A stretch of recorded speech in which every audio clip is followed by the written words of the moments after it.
everybody, this is Peggy from Arts Ribbon, and today I'd like to show you how I made this really cute card using a Hero Arts stamp, some ink to make my background, and then accented it with my Arts ribbon. Isn't that neat? Two-tone ribbon. I love that ribbon. Let me show you some of the things that we're going to be using. Again, we're going to use the Hero Arts stamp, and this one actually is called the PomPom flower, so we're going to use that for our background.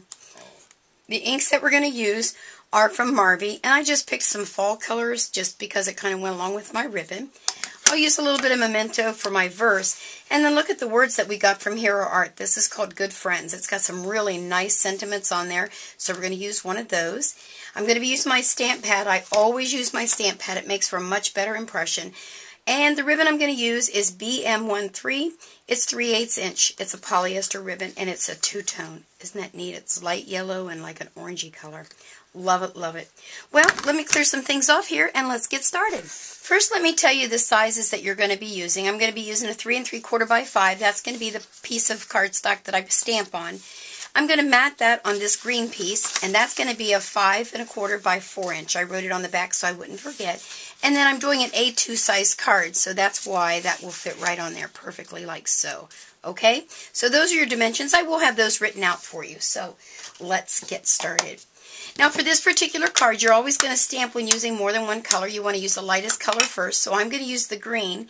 And I'm not going to use the stem part of the flower. I just wanted to use the actual flower part itself, the petals, for my background. And I'm going to kind of stamp off once to get a good impression, and then turn my card just a little and do a light stamp, just because it gives a little more dimension. And then I'm going to clean that stamp off, of course, and we're going to be using the yellow one.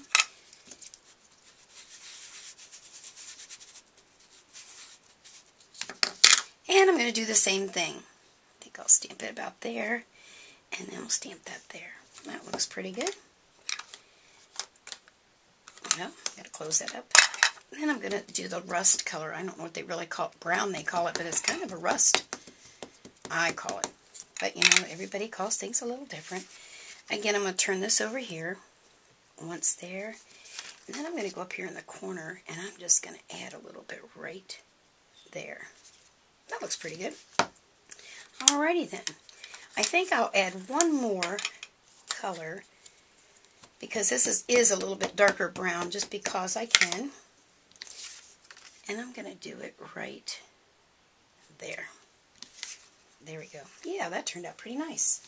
Alrighty. Now, the next thing is going to be that I want to stamp my verse or sentiment, whatever you choose.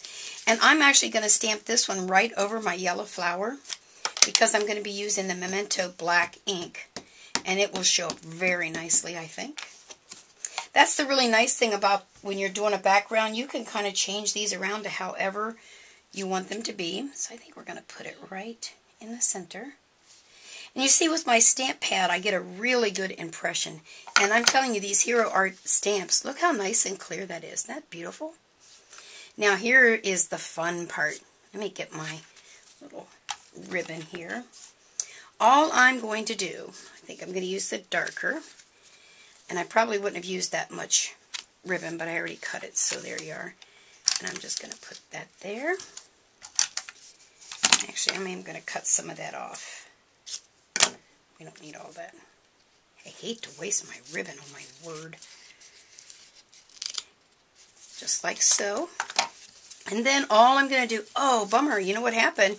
I forgot to wipe off my mat, so don't forget to do that. So now I've got this really cruddy part here, but I'll just do this for now. At least I'm honest and told you there's a little boo-boo there, right? Okay, so there's my little ribbon.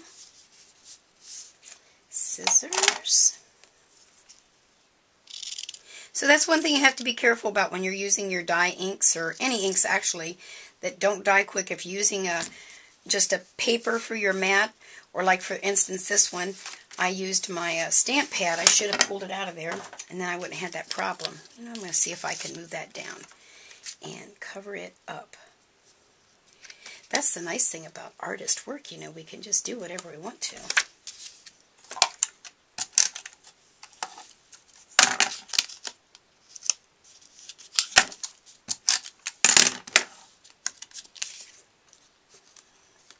There we go. That's looking pretty darn good, wouldn't you agree? Now, what I'm going to do is to go ahead and stick that on my piece of green.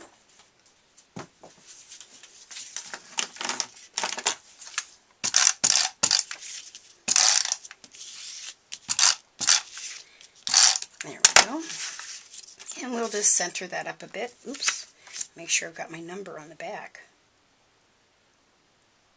You know, it's always nice to make a stack of cards when you're doing them because then you can use them as gifts. And I do that every year for birthdays and Christmas time. I always have certain friends and relatives, actually, that I make gift cards, packs of gift cards for them on all kinds of occasions. And they just think I'm just the greatest thing, you know. All right, we're going to stick that right on there, like so. And then we're going to bring in the bling. And I think I might just add it up here. I think really that might be all I'm going to do is just one for fun. Alright, so there you go. So there's just a different variation of my card. There's the original one. So you can make it any way you like. But that's a fun way to use your stamps other than the original way, just by stamping, just using a portion of your stamp, different colors, and then always accent with your May Art ribbon. Thanks, and make sure you stop over at May Art's blog. It's new, and you're going to love the way it looks. Have a great day. Bye.